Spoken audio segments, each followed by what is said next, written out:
So fill me in on the week. I think he's been doing pretty good. We actually this morning we took him to like Home Depot and Home Goods just to get him some exposure, which is like we were talking about. We were like, that is something we never thought we could do. I think it would have just been too stressful for us. Oh yeah, for sure. And I cannot tell you how many people were like, "Oh my gosh, look at that good dog!" And I was like, "Who? Like, not this one." You're like looking around. Is there another dog in here? Yeah. Yeah, and even like not often, but like if he was ever like really already like worked up like on a walk and he saw kids go by, like sometimes he would start barking at kids. Oh, not sure. super often, and like there were like parents that asked if their kids could pet him, which like we did say no because he was training, but like. Was also something like usually parents were like, okay, like let's take the kids away. You know what I mean? Yeah. So I feel like it's been a very dramatic difference from What I would we've been really happy. What I would say with that is continued exposure, because that's so I understand because this is super common. We get reactive dog. We get very anxious. We get very stressed, and we start to withdraw. Okay. And then the dog no longer gets exposure. But then, like if you didn't have these tools, exposure wouldn't have benefited you. Right. It would have been more stress, right? It would have been more reinforcement of the behavior. But now, so it's kind of like you have an easily overstimulated dog. He was withdrawn, and now you're starting to expose him, and you're going to see residual because it's so habitual for him, right? Is now exposure is beneficial because now you have tools where you can disagree with things. So then, like let's say you said you barked at a couple of kids, right? And then you continue to expose them, and all of a sudden it's sort of like he is chill. Like he doesn't care about those things anymore. Ideally, that's what we're trying to go to. So now I would say continue with that stuff. Home Depot trips, PetSmart trips, like any place that lets you bring him and all that. Because there's not much. Well, one, it's winter time, right? There's like not much we can do now with like everything going on, which has also created a lot of issues. You know, quarantine has led to a lot of dogs who are friendly become territorial and aggressive because now everybody's withdrawing with the quarantine, and then also separation anxiety. Those are the two things that when all this happened, I was like, crap, this is going to be really bad for, and even former clients of mine that had made all this progress, and then quarantine happened, and I'm getting calls and emails like, Jesse, like, what's going on? I'm like, it sucks. I know this is what I expect to happen because of everything going on. So as much as you can, exposure. And then, I'm glad to hear it. Okay. Anything else? I've been really working on these. Like I think we both did, when we go on walks, we'll do like 5 of those turns. Oh, sure. After he goes to the bathroom, we'll we have like a parking lot by our apartment. So we'll just do like a few back and forths, then we'll do a few of those crossover turns. He's been doing really well with those. Once you do like the turn, he gets the program. Like, okay, I have to do it. Before, like, when he first gets outside, he'll be a little bit ahead of you. But once you do a few turns and he goes to the bathroom, he gets it into his system. Like he has to be. I feel like I barely had to use any taps, like when we've been on walks, like if we start with the turns. Gotcha. So I've been used that a lot less on walks. Okay. So one thing is I can tell you're still not at the right number. Okay, but you're close. Okay. So it really should be you walk out and you have immediate control out the door. Okay, regardless if he has to pee and stuff. Because since he's an adult dog, like my dogs, I could put them in heel, and I won't walk like miles, but I could walk a distance and they would stay to my hip, and when I release them, then they would potty, right? Now, I'm not saying that's like say to do that, but I'm saying when the training is really sinking in, you're capable of doing that. And that's how you can tell the dog has the concept, right? Is that out the door, it should be, you're on me, and when I give you permission to pee, then you can pee, okay? So he does do that part. Okay. I feel like for me, so we've done like a couple walks together just to see like if there's any differences. But I feel like when I go outside, when we go out, like we'll do our turns in the parking lot, but then it's like right around the corner is like where we would start our walk. Okay. And so sometimes like he'll come out and just like go to turn the corner, like, hey, we've done this like 30 times, like this is where I go. And that's the only time that I don't feel like he's next to my hip, but then like once we start walking, like once I put him in a heel and we start walking, so maybe I should just do that as we're leaving the door then. Is that what you're saying? Yeah, so you're setting the pace at the get-go. Okay. So like let's say you keep everything the same and you just start doing that now, because in the beginning I say let your dog go to the bathroom first, because you're training, right? But then once the dog, like you feel like, like the walks are great now, it's just that first bit, then they go, now you can start applying it at the first bit. Okay, so right out the door, it's like you can have that control, and then you can even push it to where, because dogs are creatures of habit. So if it's always we turn the corner and I release you at this fire hydrant, he is going to get prone to that behavior. There's one specific spot. It's like a series of pushes by DePaul that like once we get to, we heal by it. We wait for a few seconds and I say break and then he can go. Perfect. Yep. So just varying those patterns a little bit, where I might pass it up first and then walk back, come back and then do that pause and then release him. Because a big thing that people do unknowingly is one, I like that you said you stop first, have them wait, and then release them. Because most people, as they're walking, will just release as they're walking. So then the dog starts to learn to break prematurely when they're walking, assuming they're going to have a potty break, right? So as long as you change it up, you make them wait a little bit longer than other times, or maybe you pass it up, go to the end of the block and come back and then present them to it, we're just preventing habits from happening. Because guys like him get really stuck on routine. Okay, and then when you try to break from the routine, they flip out. They're like, wait, this is not out the ordinary. Like, this is not the norm, right? So like people who wake up at 7 and always run their puppy out immediately thereafter, I'll tell them don't do that, because your puppy's gonna get stuck. Alarm 30 seconds later, I'm peeing, and then I might wake up, brush my teeth, make some coffee, get changed, and at 7:30 I'm running my puppy out. Or sometimes it's alarm goes off and then I take my puppy out.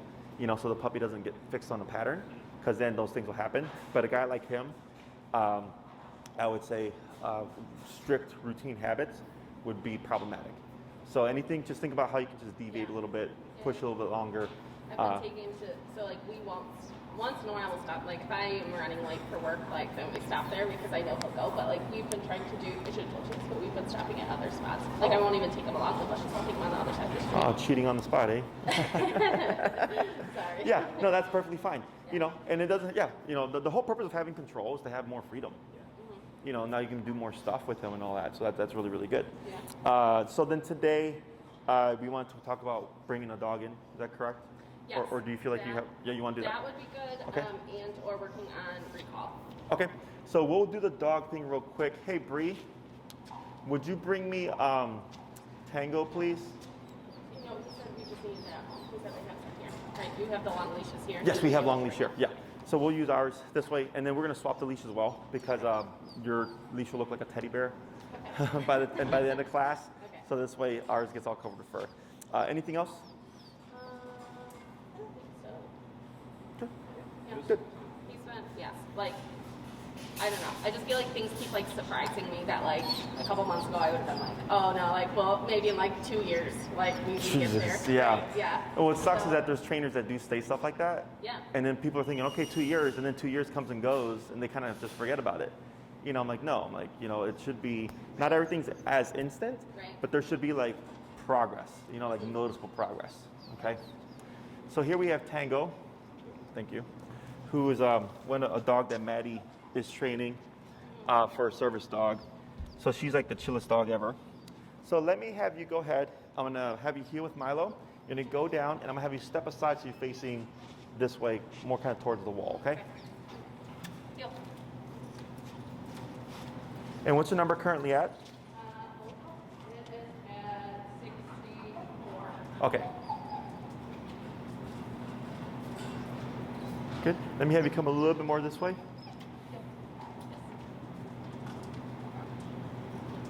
There we go. Okay. So what we're going to do here is whenever we get a dog passing by, or like a stimulus when you can, easiest way to control your dog is when you're stationary. Okay. The next thing I'm going to have you do is you're going to choke up on your leash so you're more so closer to his collar, like that. Okay. So do we know the reasoning for that? No. So If he pulls away, you have to closer, so he's not going to. exactly, right? So if we have Tango here, and I had my leash like this, if I had to control her, I'm up here, right? Now up, tap, tap, good. Then readjust your leash, good. So then if I'm here, I only hit, tap, tap, tap, and relax. There you go, good. So here, less work to get the pressure to kick in. So the closer you are to the collar, the more immediate and physical leverage you have. Up here obviously takes a bit, but also Tango could get up to that far away from you, right? Whereas if I'm here, if she lunged, That's about the farthest you can get away from me, right? So it really allows you to prevent him from kind of getting in the way of another dog and passing, but also just physically, you have that immediate control, okay? Right now, if we read Milo's body language, you see how his mouth is open? He closed it when you look down, but now it's open again. He's panting. That's what we would call venting or relaxation, okay? So he's either letting go of stress, and it could be the stress of what just happened right now, or he's just in a nice relaxed state, okay? When you see him close his mouth or lick his lips, that's what we call loading tension, okay? It's also called a stress response. So in your case, because he's social, it's more so like excitement can be stressful, okay? Bad things it doesn't have to be bad to be stressful, okay? So for him, if he sees a dog coming and he starts licking his lips, it's more so the stress of like, oh, there's a dog coming. Am I gonna get to play with them or not, right?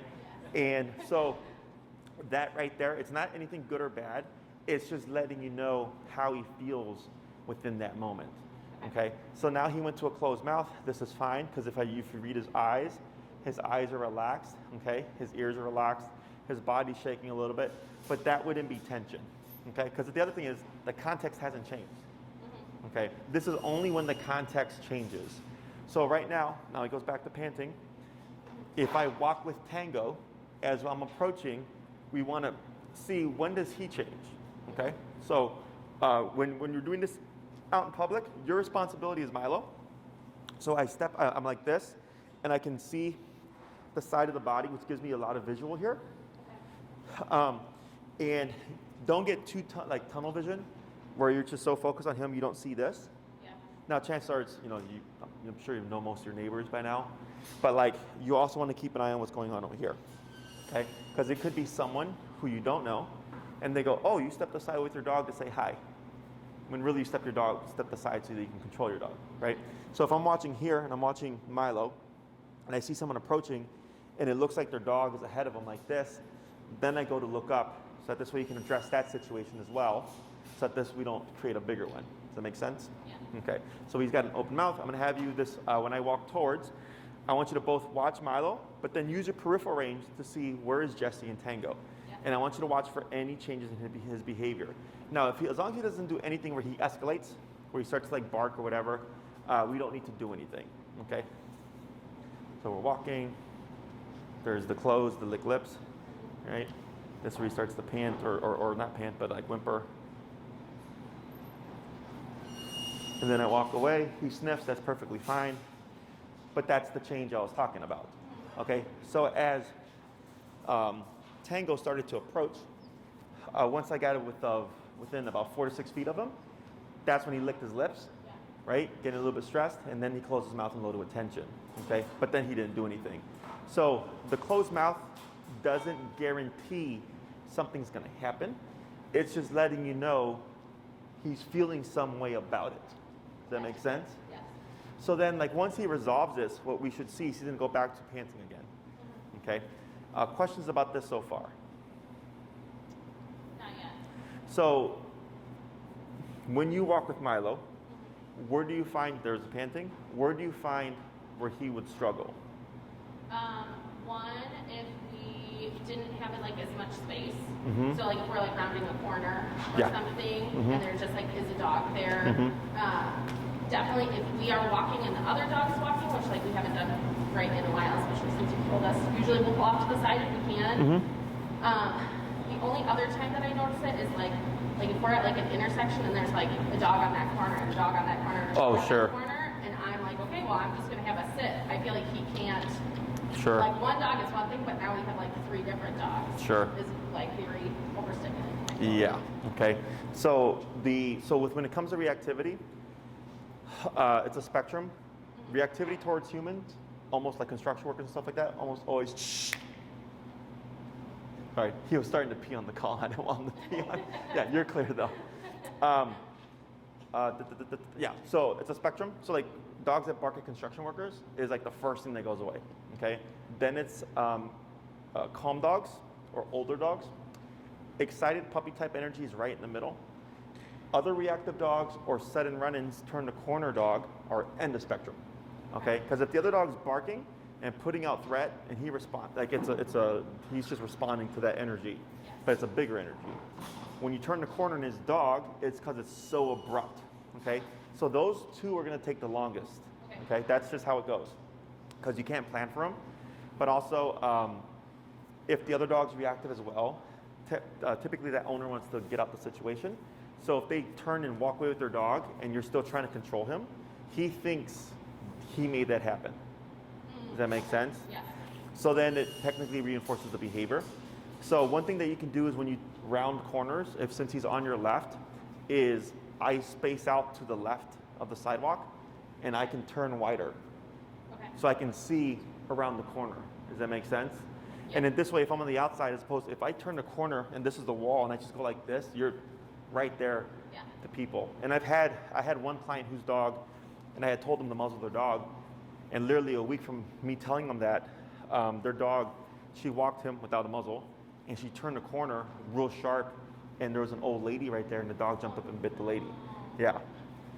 And I've had that happen to other people too, where they just turn the corner, and it's just, dog, and all of a sudden there's an explosion.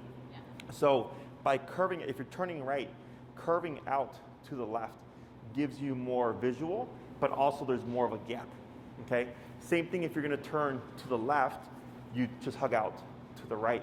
And you can always also move him. To the other side. So if I'm walking right and I'm gonna turn left around the corner and I don't know, it's a wall I can't see around, I can bring him, and from behind is always the easiest. So he's on my right side as I'm coming out, and then if it's all clear, I can bring him back to my left side, okay? Because you're making the decision. What I don't want is him to make the decision, okay? Because then it becomes inconsistent.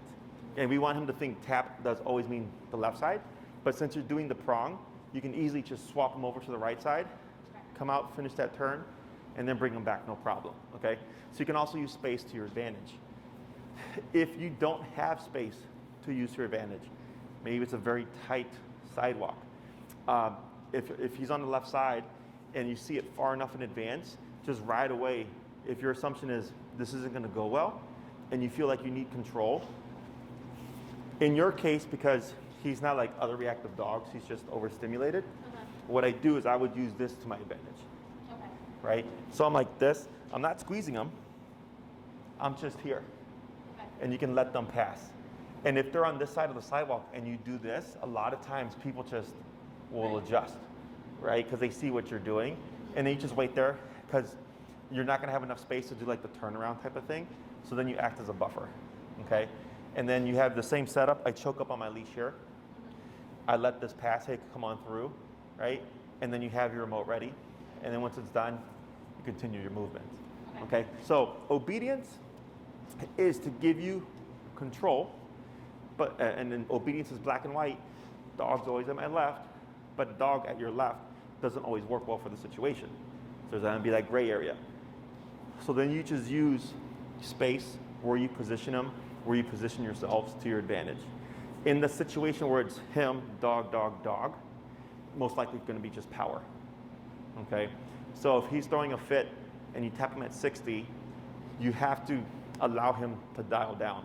So earlier, you tapped him for something, and you saw how loud he got, and then he's been quiet ever since, okay? So that's normal. So you want to give him a few seconds to decompress. Kind of like last time when I was correcting with the prong, I would correct him, and he'd quiet down. And after so many corrections, he was like this, right? Same kind of concept. So if you're at 60 and you tap him, and he's like becoming all jumpy, because there's too much going on. If he jumps up, you simply go up with your prong collar, right? Put that pressure on, and then just help him decompress and see what happens. If he's still stimulated after 3 seconds, so give a 3-second window to dial down, I would just crank it. Maybe I go to 70, boom, again. I get another influx of stimulation. I go up with him, I relax him. Is he still antsy? 80, right? And maybe it's a failed context. The dogs walk away and stuff, everything's gone. I didn't really fully stop him. Well, I know for next time when there's dog, dog, dog, 80 didn't work, so I'm already gonna go to 90. I just build off of my experiences, okay? Because if you try to go back to 60 again, you might just only end up at 80 again. So you never actually keep going. Does that make sense? Yes. So are you, so I know last week we had talked about like, that like he's doing good, but like once in a while we have to crank it up, and like maybe that should just be our new number, that way we don't have to work around it. So are you saying that like if we have like a highly stimulating situation where he needs to jump up a few, that like that should be our like go-to number then? Like for that situation. Or just that like we still do them at 60, but like if I see other dogs, I just automatically turn to like 80 or something. Right, so like let's say with one dog around, 60 is perfect. The net 60 when one dog's around. Yeah. Hey Bree, got a present for you. He only poops in the pen. He won't poop outside. And he just pooped earlier. So for one dog situation, if 60 is the number, great. But then if we're at that 3-dog corner situation, it might be 100, right? So then the next time you find yourself in a situation where there's 3 dogs in the corner or 2+, I just go to 100. Because previously that's what worked. Does that make sense? And then like if you find, as you repeat that, 100 seems to be too much, because now you've already broken that behavior. Now you start experimenting with, okay, what's the lowest I can be that will actually shut you down in this situation and not cause a problem, okay? Because that's going to be the other thing. Like I had that happen to me yesterday, where I was working with the Golden, and we had to bump it to 45 from 30. And then after we corrected her a few times, she like laid down, and when they tapped her, she panicked and like shot forward. And I was like, oh, now that's an overhit. So 45 became too much. So we went back down to 30, and then 30 was perfect for everything. Okay, so he's telling you what's too high and what's too low. So that's why I tell people don't worry about making mistakes, because it's going to be part of the process. Okay. But that's how I would go about it, is you go by the context. 60 could be perfect for all this other stuff, but then you need 90+ for like multi-dog situations. Okay? Other questions? So, thinking still about that like multiple dogs, sometimes I feel like what has happened is that like I know because you've told us that like we have to tap him and then like give him a chance to kind of calm down on his own. But like I feel like then sometimes like we already have people crossing, and I feel like he gets like even more amped kind of like he did here. Sure. So I guess I don't know what to do when that happens. Like do I? And so like what I've done, this has only happened one time. I've just said, oh, we're trading. Like, can you please go around? And like that worked for the situation. But like obviously I don't want that to be what we have to do every time. I want him to just be okay in those situations. Okay. So I guess like what do I do? Like is that a different situation than just seeing 3 dogs? Yes. Yeah. Okay. So because movement is energy, right? So like I could have a dog, let's say that's dog reactive, and with the calm, like just stationary energy, they're fine. And the moment that dog starts to walk, they start barking because it changed the energy. Okay. So like what I would do is, let's say you got him to settle, because you might have to do stages. Is you got him to settle, you learn how to settle him in a setting where there's multiple dogs. That is the foundation. So you go, great, I can get him to settle quickly, or just he'll go into it and just not escalate right off the bat, right? Then I worry about, okay, now they're gonna cross the street, they're gonna be coming towards me. But then I wouldn't move. Because the moment you move, the brain gets stimulated. It's normal for every dog, okay? So by you staying stationary, you're just keeping that frame of reference of we're passive. So then he learns how to deal with the moving energy now. But it would most likely be the same number that you used for that 3-dog scenario. Okay?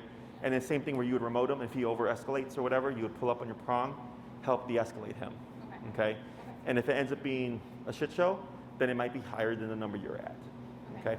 Other questions? No, I think that answered all. Okay, let's go and bring him in the middle here. Okay, we're gonna try to press the boundary here. Okay, so I'm gonna just let Tangle be. So here, go ahead and tap. And what's your number currently? 64. Give a tap again. So you see how the tap, you can see the muscle contract, but it's not like the hugest response, right? Let's try 75.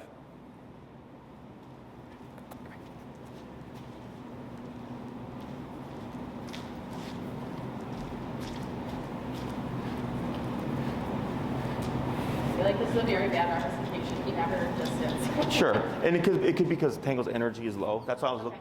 Tap, tap, tap. Right. So again, you see how like he feels a 75, not the biggest response. Let's go 85. Tap. Now wait a moment. Let's see what he does. Now up on your leash. Then relax. Good. So you see how that tap, you got a little yip, but then he tried to lay down? That was the shift, okay? So laying down is technically him getting more comfortable or relaxing more, if you will, but we don't allow it because it's technically breaking obedience. Oh, okay. Because we're in a heel position. So heel is sit, not lay down. So we were correcting him breaking the position, but technically he wasn't doing anything bad. He was actually doing something good. He was going, fine, I'm gonna just get more relaxed with this dog present. But you actually wouldn't allow that because that goes against the heel. Okay, so then you counted it just like you did. But this is how it would look similar, except I would expect if he's really stimulated, you would tap him, we'd get the big blow up, and then you would pull up to calm him down. But that's kind of what the sequence would look like, just this is a less energy, okay? Does he have any prey drive with toys? Sometimes. Recently, he saw a squirrel the other day and went crazy. Okay. But like, birds for sure. Okay. But other than that, usually, not that he doesn't, but like, I feel like it's huge. Recently, his big thing hasn't been barking, but it's been kind of that wheezing. Just whining. Or that whining. Sure, and that you can tap as well. Okay. Because that's 1. Okay. Because he goes 0, 1, 2, 3, 10. Yeah. Right? So even the whining, you can remote as well to de-escalate. Okay. And it could, if it's 65 stops the whining, perfect. 65 is it was what it is. Or it could be 85. Okay? When you correct him for the behavior, human logic and dog logic is different. Because we think, oh, if you're being this barky, we're going to need more power. That's the rationale. And we start low, we work our way up, and we may need that power. Same thing for the whining, right? The assumption would be whining would be a lower level correction, which is true. That's what I would expect as well. But it doesn't always work that way. You would end up doing the same escalation, and you could find that you need 110 for the whining, you know? So that's why just that slow increase of going up is what kind of tells you what's too much and what's too little. Let me see here. Yeah, all the dogs we have here. Go ahead and take Tango. Where's the flirt pole? Here. Would you turn off one of the blowers, please? Or is one off already?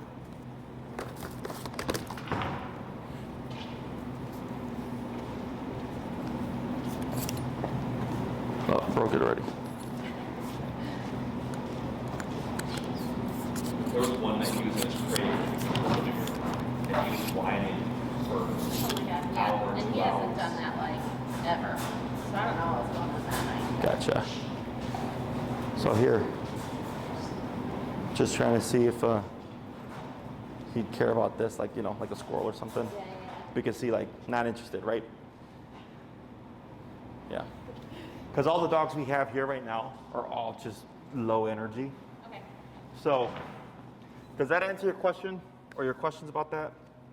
Like with just handling the situation? Yes. Yeah. So pretty much we'll just have to kind of like work our way up. Yes. Okay. Okay.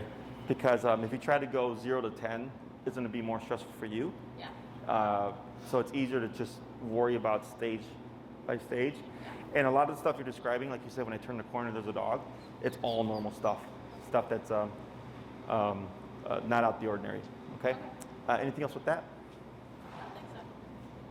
All right, so let's see if we can do a quick recall lesson. So here, like this. All right, so I'm gonna have you remove your leash, and you can clip this blue leash to his prong.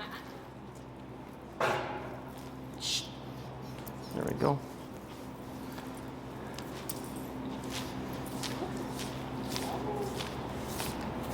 And you know, I mean, there's so many people that I work with in your neighborhood. I would even like, hey, do you mind like helping us with? Because now you have controlled contacts, and you can tell them like, hey, can you do this and walk them through it. You know.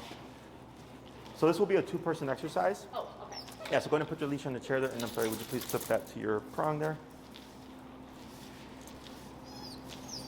Perfect. All right. So the recall is very. So go ahead and I'm going to have you also this stuff here. You're also going to. Correct control. Yeah. We're gonna wait a moment. Still up at 80. Yeah, we'll see what happens here. Okay. So that's the 3-second gap. Do you hear that? Yeah. Help. Quiet. Okay. So here, you hold the remote in your right hand. Same. Okay. So here, with the leash, you hold the remote in your hand. Oh, yeah. Hold on. Okay. So I'm going to show you. It's fine. You're going to have your remote here, right? You're going to have your leash, the handle over your right thumb. Okay, for the long leash here. Your remote's here. That leaves these 3 fingers free. Leash is going to be draped over your left hand. Okay. And what we do here is when Milo's coming towards you, you're going to be moving backwards, and you're also going to be using these 3 fingers to grab the leash and just throw down, like this. Okay, so he'd be moving towards you, so you be shorten the leash as he moves towards you. Okay, once Milo arrives, I want you to get in the habit of taking the left hand, going over your pointer finger, and clamping down. Perfect. Okay, what this does is it locks your leash. Okay, so the reason for this is dogs make stupid decisions sometimes, and he'll come to you and just book. Okay, so if you're holding your leash like this, we're gonna get rope burn. It's not pleasant. Okay, so this, if he does take off, well, one, I've shortened the leash, so then he'd only have 10 to 15 feet of length as opposed to 30 feet of length, right? So he might jolt you a little bit, but he's not gonna rip that leash out of your hand.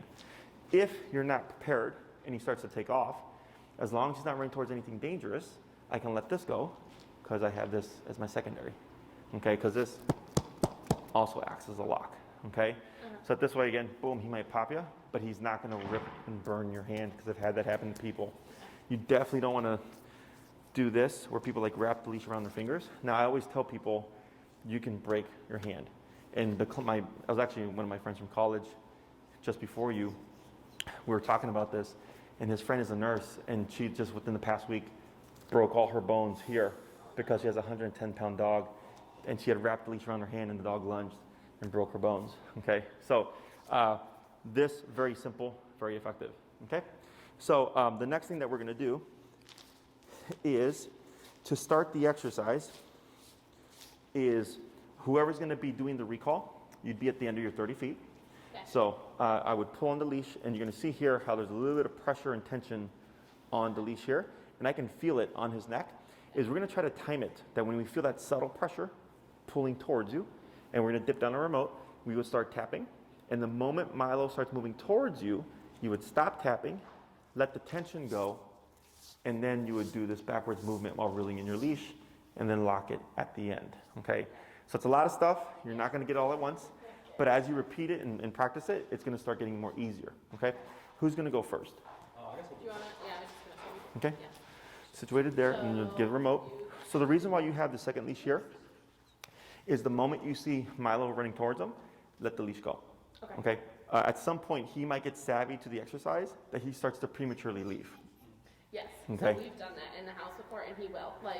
Okay, like I already saw you. I know that I go to the next person next, and then I switch around. Correct. So yes, definitely. Yeah, so this is so you can keep them. So when you're ready to start tapping and pulling, you can let her know, like, I'm going to start. So she knows when she should let go. Because sometimes, because we're not using the word come right now, because we're trying to just teach the behavior first, is that the owner will see the dog going, they let go, and they're like, I didn't do anything yet. Okay? Gotcha. Yeah. So we'll give a heads up. Let me go ahead and get situated here. So you got your leash and everything ready. Let's go ahead and go down to 35. He hasn't been that long in a while. Yeah. So whenever we teach anything new, we always go down low and then work our way back up again. Okay? So Anna, if I could have you step back a bit with Milo. That's good right there. So I got this around my index finger here, then this around this index Actually that works. Try to run your thumb. There we go. Yeah, this way you can just immediately clamp down. So I think if you wrap it here, I'm not sure how secure that's going to be. But yeah, so if you have to let that hand go because he took off, it'd be locked right there. Okay. So then here, once you start, you're going to put a little bit of tension on him. Okay, and then a little bit more of a pull. Tap, tap, tap, tap. Now move backwards as you're reeling the leash. Good. Wait right there. Now here, pause for a second. Tap. Wait a moment. Tap. Up. Wait a moment. Tap. Tap. Put a little bit of pressure pulling towards you. Tap. Up on your prompt. There you go. Now relax. Now brace. Brace. Raise. Good boy. Oh, good boy. There you go. Good. So this exercise is come to me, and then put your butt down. Okay, kind of like with the heel, right? When you stop, he should automatically sit. Similar, when he comes to you, he should put that butt down. Okay? So we're gonna try it again. Go ahead and tell him break. All right, break. Good. And we're gonna repeat 4 more times.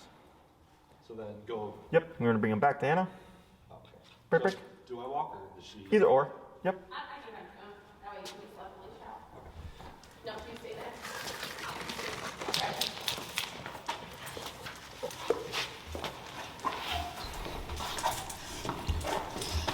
Yeah.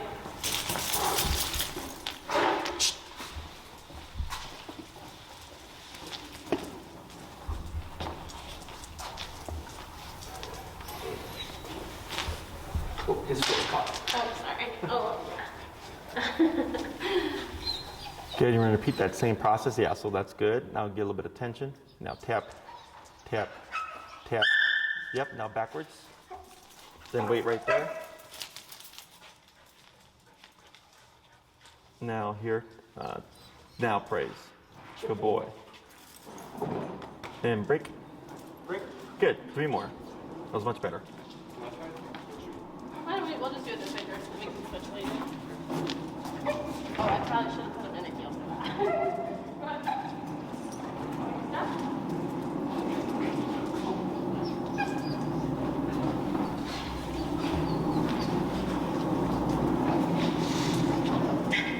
Good. Then back. Good. Wait right there. Yep. Tap. Wait a moment. Tap. Yeah. Keep rolling in. Tap. Wait a moment. Now praise. All right, good job, boy. Good. 2 more.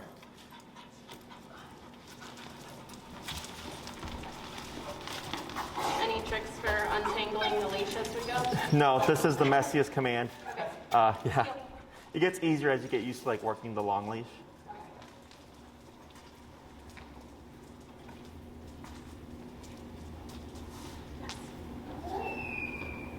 Tap, yep, good job. Then back, reel in, hold right there. Tap, tap. Good, wait a moment. Wait a moment. Now. Good. So like if that happens, because that's just stress, right? Is I'd let him, again, resolve it first, and then give that praise for the performing the task, okay? We're gonna do 1 more, then we'll swap.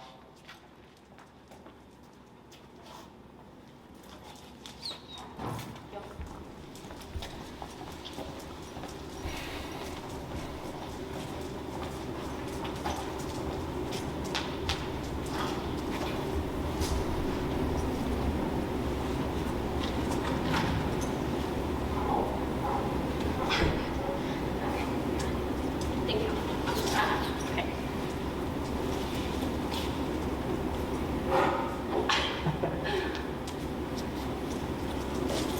Good. Hold right there. Wait a moment. And praise. Good job. Good. We're going to swap handlers here.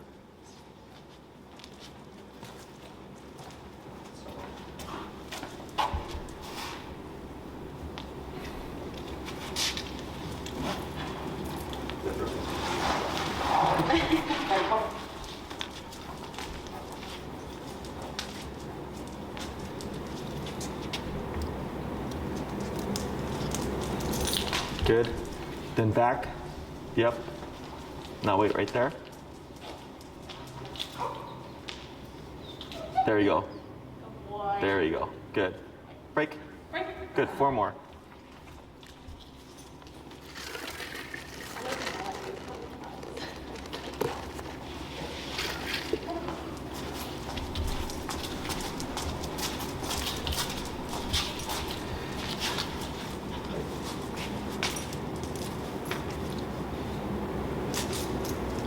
Good. And then back 1, 2, that's good.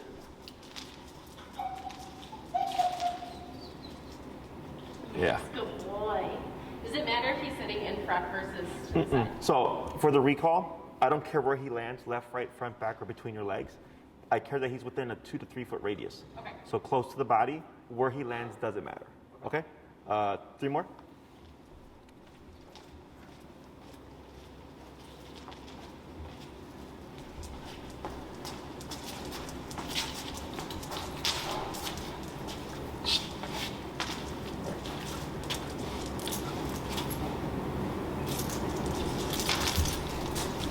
Good.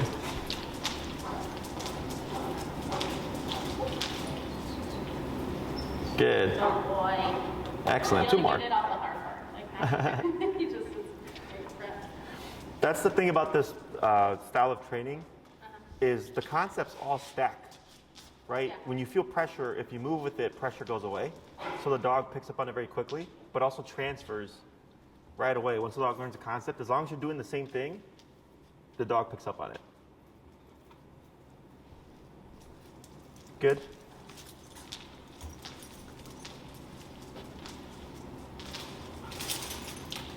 Tap. Tap. There you go. Good. Break. 2 more.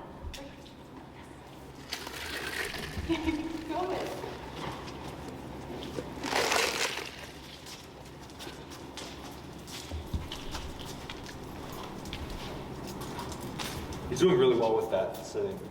With the auto sit? Yeah. Good. Then back 1, 2. That's good right there. Tap. Tap. It's okay. There you go. Wait a moment. There he goes. And praise. And 1 more, then we're going to give him a break. Hey, Bree. If my next client comes and I'm still working with them, just run into the puppy room and then go over the perception level, working level, sizing the collar stuff.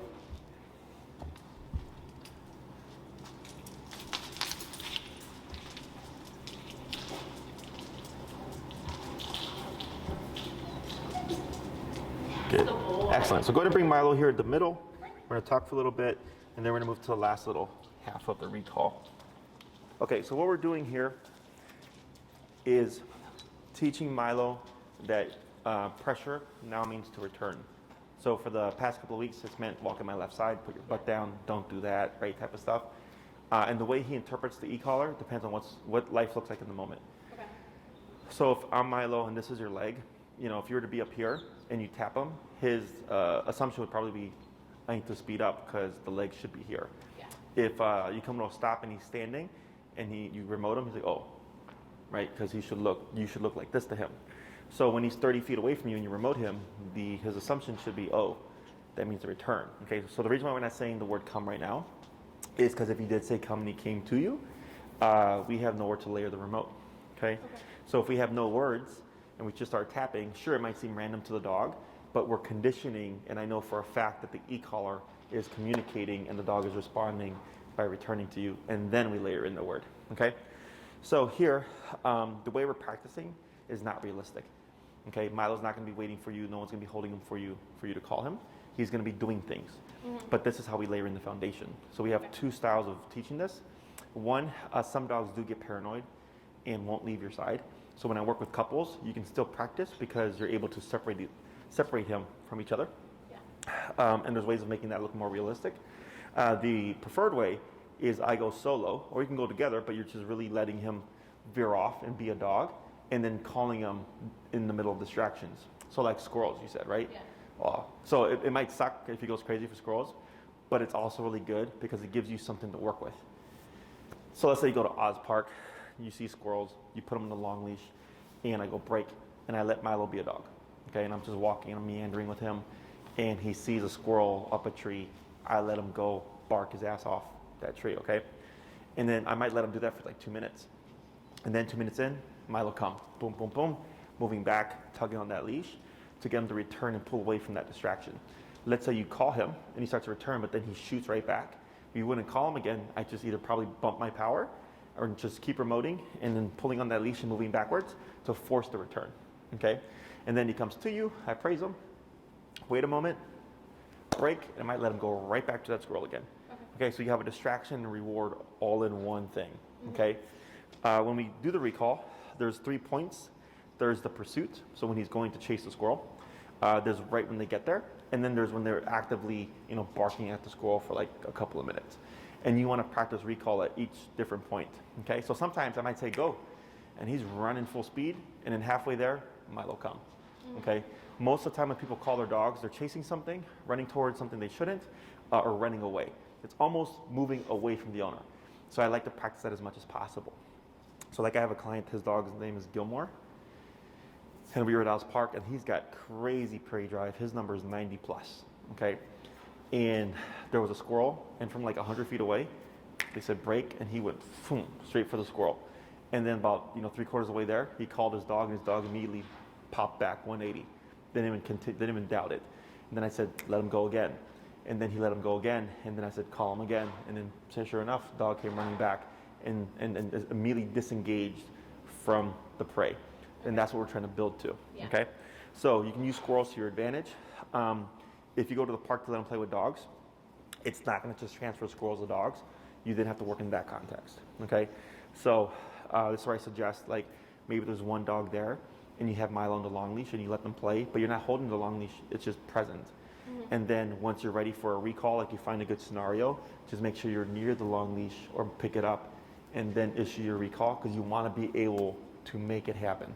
That's the most important part, is that you have to make it happen. If you call him, you're like, Milo, come, and you start tapping him, he's like, well, you don't have the leash in your hand. He's gonna try to play that game, and now you're stuck. Now you're gonna have to force it with the remote, and he's already vocal as it is, and I guarantee you're probably gonna be up there in terms of numbers, and he's gonna be even more vocal, okay? So you're just trying to set yourself up to win. Dogs are just about consistency. So if he thinks every time you call me, I have to come 100% of the time, that's what he's learning. But if he starts to learn like, oh, there's some times where you'll try to make me come, but I don't have to. And then he starts to become a gambler, okay? So if you're working with each other, like let's say you go to the park, but it's completely bland environment, you have this approach, okay? Otherwise, if you have things to work with, you can use that. You can even clip your leash to the end of your long leash to make a longer leash, okay? But definitely at this stage, you want to keep it in your hand, okay? Questions about any of this so far? I don't think so. I feel like it makes sense. So now what we're going to do is we're going to go and layer in the word. Okay. So it's typically name, command, then everything else. Because usually people use the dog's name as a recall. Like, hey, Milo, right? And the dog should come. So I usually do name, come, and then everything kicks into play. So it'll be Milo, come, and start tapping, and everything else, right? Even if Milo starts to turn towards you, you're still going to tap at least once. Okay? Because what ends up happening is, let's say he's running away, you call him, and he turns, and then you tap him after he's made that decision, it might confuse him. And what you'll see is it'll deflect him. He'll start to run away again. So that's why we do this at this stage. We call it proofing. So there's certain things I'm going to have you do with the intention to confuse him or to cause him to panic. Okay? Because then he's going to do the thing you don't want. He's going to run off. So then if he tries to run off, again, I don't repeat. I just keep the pressure on, but I still have the leash, so I can still guide him through it, okay? So that once he's fully off leash, should something happen where he takes off, whether in flight or because he's chasing a squirrel, you've already conditioned him enough that tap should never mean run away. Tap should always mean to return, okay? Questions? So would you recommend that we start in, like you described it as like a bland environment, so like no other dogs out, like no... I would do bland, like no dogs, but I would do like squirrels. Okay. Right, because squirrels usually just hide in the trees. But if there's a loose dog out there, unless it's like a neighbor who can just stand there with their dog, because then that's controlled context, then you could work with that. But like prey like that stuff, you can absolutely work with. Okay. And then you would build to dogs. Okay. Other questions? Alrighty, so let's go ahead and we're going to try a few more before we wrap up here. So everything's going to stay the same, except you're going to say Milo, come. Then you're going to start remoting. Then if he doesn't move towards you, keep remoting, and then you'll pull. Okay.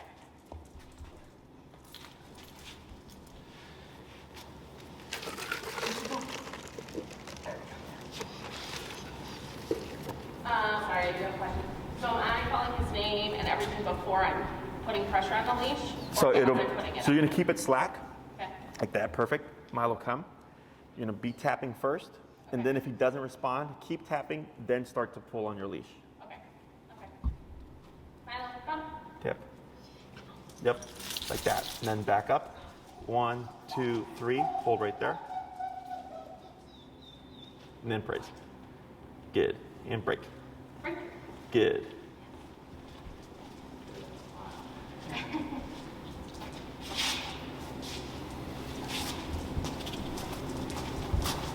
And you said so, like when he's whining during this, that's just because he's.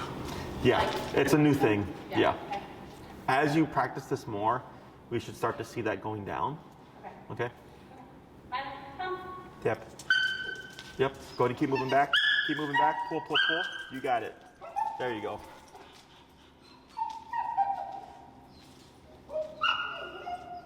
Here, back. Oh, go back to where you were. Take a step back. Tap. Right there. Closer. Mm-hmm. Good boy. Good boy. Break. Break. Good. We're gonna do one more, then we'll swap. Okay? Okay.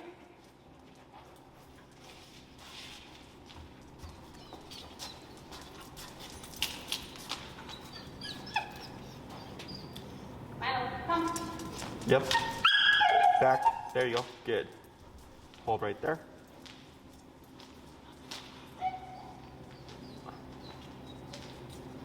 And then praise. Good. Let's go swap handlers.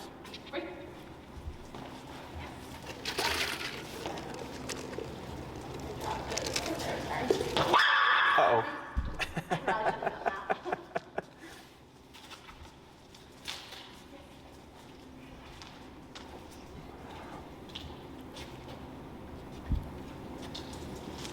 Milo, come. Then, yep, then back. Good. Hold right there. Wait a moment. Now praise. Good job, buddy. Good job. And break. Break. Get 2 more.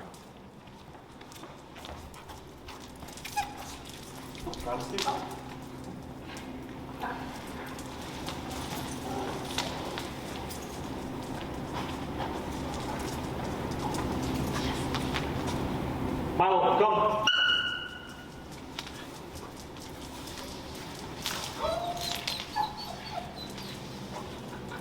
Good. Good job, buddy. Good job. Break. Break. 1 more.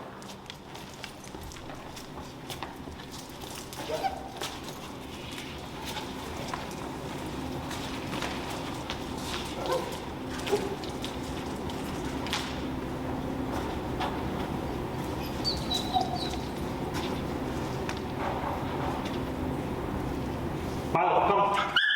Good.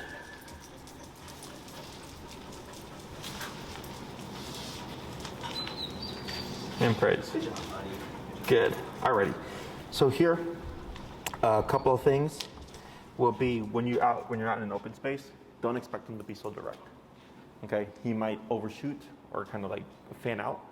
But what you want to do is always face Milo, but be moving away from him. Okay. So if he comes running towards you, but then overshoots, you would simply pivot, start remoting, and then move this way. Okay. Okay, so then if he comes to you and then runs off that way, you'll turn to face him here, start remoting, move this way. But we don't repeat the come command. Okay, you just make him complete it. On this last one, when he was coming towards you, he's kind of angled like this, and then you started moving into him like this, right? So that you met each other, and you always want to be moving away from him. Okay, so like let's say we continued going straight back, then now he's actually going the wrong way. So what you do is here is turn to face him here and then move that way to draw him in this way. Okay, it's super common. Most people, like if the dog lands over here, they'll like come in and they'll praise him. Yeah. What ends up happening is in the future he'll start to slow down, like he's gonna stop, but then take off again. So that's why when you make him come 100% to you, less likely for that to happen. The reason why we're saying break here is because once you call him, he's supposed to stick to you until you give him permission. So remember, if you call him off that squirrel, he comes back to you, right? He's here. I wait a few seconds because he's gonna be tempted to want to go back. And then I go break, boom, and then he can go again. So it's a very clear kind of on and off, kind of like with the heel. Once you cue heel, he's supposed to glue to your left hip. Same concept with the recall. Once I call him, I don't care where he is, but he should glue to me and stay with me until I give him permission with the release command to then go off to go back to play or whatever, okay? In terms of practicing, if you try to practice this solo and you call him too many times, he'll get paranoid, he won't leave you, okay? It's pretty common. So what I do instead is when you go to practice, vary the number of times you call him. So you might go for a 30-minute kind of leisurely run around, and I call him once at the very end. And the next time I'm there for 30 minutes, I might call him 5 times, and then 2 times, and then 2 times, and then 5 times, and then 1 time. I'm changing how many times I call him, so he doesn't get he doesn't get set to a pattern. Puker. Welcome to daycare. Pooping and peeing. Questions on any of that stuff? I did have one, and I got very distracted. Sure. No, it's okay. It's okay. I'm sure I'll think of it. Yeah, if you think. No, it was something else. What was the other thing? So you said we can do this with prey or with like a dog he's familiar with? Yeah, controlled context. Okay. Yeah, because if that dog is off leash too, it's gonna make it harder for you, and it's easier. Or even if they're walking and controlling the dog, it's easy for you to just pull him away. Okay. But if they're like entangled in rough housing and stuff like that's where things get complicated. Okay. We build to that, right? I'm not saying that obviously we won't recall to be effective at any point, but if there's too much looseness on the other dog, it makes it more difficult for you. With squirrels, he's not going to be wrestling with the squirrel. The squirrel's going to be up the tree. Yeah. So he's fixed, barking up at the tree. So even though he's distracted, it's still controlled to a degree. Okay. But yeah, you can use a neighbor's dog, whatever, if they're willing to help. Okay. Is this a good exercise that can be done like at a dog park where he's off leash, or do you think it's best to build to it, especially with his vocalization? Because I actually had one client, it's super rare, but their dog, they had done like 2 months worth of training because I didn't see him for a while. And they came back for their last class. They're like, every time we're at the dog park, like he's perfect everywhere else, but the dog park, he lays down, he won't come to us. So then we had to go to like 100 and something before he finally came. But also he was like barking and stuff because he learned you don't have the leash. Here's another option, right? And because there's people around, they're like, well, I don't want to make my dog yelp because then people are going to talk shit. So we set up the controlled context first here with other dogs, and then they took it to transfer to their dog park. Okay, so yeah, but like let's say we're at Travis, because everybody, again, most people there have trained with me. Like no one's gonna give you any issues, so that's like a nice kind of community to practice with. So once you get ready for it, you can, I would say, use that first before progressing to a dog park, because it's almost inevitable if he's being that vocal or more, people are gonna start looking at you and like giving their 2 cents. So, okay. Anything else? A question unrelated to recall, but recently, probably within the past week, he, like anytime we are ready to go on a walk and I'm going to put his, like one of the leash, like either his leash or the e-collar or whatever isn't on, he starts barking and not necessarily backing away, but more so like he'll come and find a toy to like try and play with. Redirect, yeah. And like we've tried, like we leave the leash out, like it's not like, oh, it's put away, like once it comes out, like it only means we're going on a walk. Like sometimes we'll just go in, or like we'll put it on and like leave him and like we'll get ready or whatever. But I feel like, because we've talked so much about like, you know, like only do things that like you can kind of reinforce, and so like then I feel like I don't have a way to reinforce. So sure. So you're gonna get the leash and he's becoming barky. Yeah. Okay. Bonk him. Oh, okay. Yeah. Because it's just don't do that. Okay. So then when I bonk him, and you might see he starts to move away from you, I ignore that and I just go and I clip him and I continue with my day. Okay. Melissa had something similar with Nash. Okay. But he wasn't barking. He was just running off. So I told her just bonk him. And he cut the behavior. So when you bonk, you don't actually hit the dog, you hit near the dog. You can do both. Okay. You can do both. So in the third video, the one with Gary Wilkes. He's the guy sitting crisscross, he hits him in the head with a towel or something. Yeah, and it's very firm, right? Yes. There's no, I think he says no. I just do no energy, and I do no verbal. That's my preference, because I want the dog to just assume, if you act up, this is going to happen. Okay. No puts it on a cue, so then he thinks I can do this until I hear no. So that's the difference there, okay? So if I go to, like I'd already have the bonkers ready, and I go to get the leash, as soon as he starts, boom, right there, right? And see what happens. He de-escalates, I go grab my leash or whatever, go to clip him, we're good. If I go for the leash and he re-escalates, again, and it's just repeating that process, so eventually he's like, crap, this isn't fun, I'm just gonna keep chill, or as chill as he can be, okay? Questions? No. Alrighty, guys.